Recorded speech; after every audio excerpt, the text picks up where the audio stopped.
حدیث پاک سنیں گے آپ کی طبیعت بڑی ٹھنڈی ہوگی۔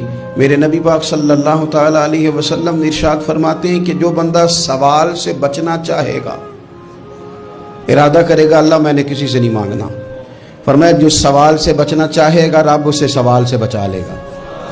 اور جو لوگوں سے بے نیاز ہونا چاہے گا، کہے گا یا اللہ مجھے دنیا داروں کا محتاج نہ بناؤ، اپنی بارگاہ سے عطا فرما۔ جو لوگوں سے بے نیاز ہونا چاہے گا اللہ لوگوں سے بے نیاز کر دے گا۔ اور فرمایا جو صبر کا ارادہ کرے گا اللہ اسے صبر کی توفیق بھی عطا فرما دے گا۔ ارادہ تو کرے، پروگرام تو بنائے، توفیق تو اللہ دے گا۔ جو صبر کا ارادہ کرے گا اللہ صبر کی توفیق بھی عطا کر دے گا۔ اور حضور صلی اللہ تعالی علیہ وسلم فرمانے لگے یاد رکھو کسی بندے کو جو بہترین تحفہ دیا گیا ہے نا، اگر کسی کو کوئی بہترین عطیہ ملا ہے تو پھر اللہ تعالیٰ نے اسے صبر عطا فرمایا ہے۔ یہ بہترین تحفہ ہے، اس سے زندگی سنور جاتی ہے، اس سے انسان باوقار اور مطمئن ہو جاتا ہے، اس سے اس کے شب و روز آسانی سے بیتتے ہیں، وہ دنیا کی پک ڈنڈیوں سے آسانی سے گزر کے اللہ کی بارگاہ عالی مرتبت میں سرخرو ہو کر حاضر ہو جاتا ہے۔ لیکن اگر بے حوصلہ ہو، صبر نہ ہو، پھر نقصان روز بروز بڑھتا ہے۔ اور پھر میرے رسول پاک صلی اللہ تعالی علیہ وسلم ارشاد فرماتے ہیں کہ اصل بات یہ ہے کہ اللہ تعالیٰ نہ کسی بندے کا درجہ بلند کرنے کا ارادہ فرماتا ہے، لیکن اس کے اعمال اس طرح کے نہیں ہوتے کہ اس کا درجہ بلند کیا جائے۔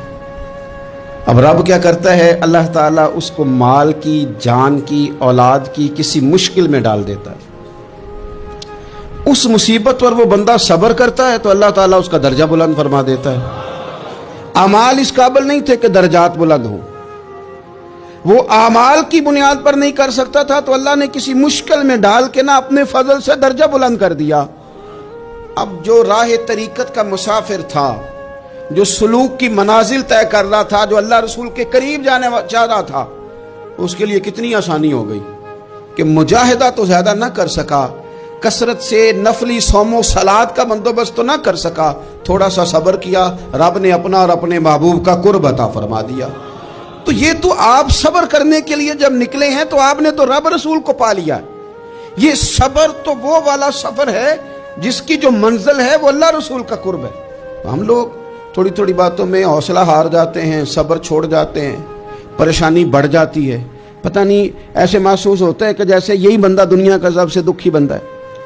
تو ایک تو یہ کہ ذاتی حیثیت سے صبر کرے، ایک یہ کہ پھر دشمن کا جب مقابلہ ہو، آمن نصبرو و صابرو، آپ کا جب مقابلہ سامنے کسی کے ساتھ ہو تو پھر تیر، تلواریں، اسلحہ، بندوقیں یہ نہیں زیادہ لڑتی، میدانوں میں حوصلے لڑتے ہیں، میدانوں میں صبر لڑتا ہے، میدانوں کے اندر توانائیاں لڑتی ہیں۔ میدان کربلا کے اندر کوئی مقابلہ نہیں تھا تیر کا تیر کے ساتھ، تلوار کا تلوار کے ساتھ کوئی مقابلہ نہیں تھا۔ میدان کربلا کے اندر ظلم کا صبر سے مقابلہ تھا۔ فتح کے ڈنکے یزید نے بجائے تھے، جشن ابن زیاد نے منایا تھا، لیکن قیامت تک اللہ نے جو فتح عطا فرمائی ہے تو وہ حسین ابن علی کے صبر کو عطا فرمائی،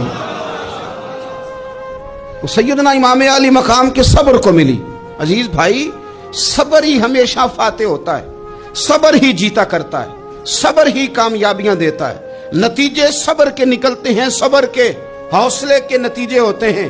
ہماری جلد بازی ہمیں شکست خوردہ کر دے گی، ہمارا حوصلہ نہ ہونا ہمیں ہرا دے گا، ہم کمزور پڑ جائیں گے اگر ہم بے حوصلہ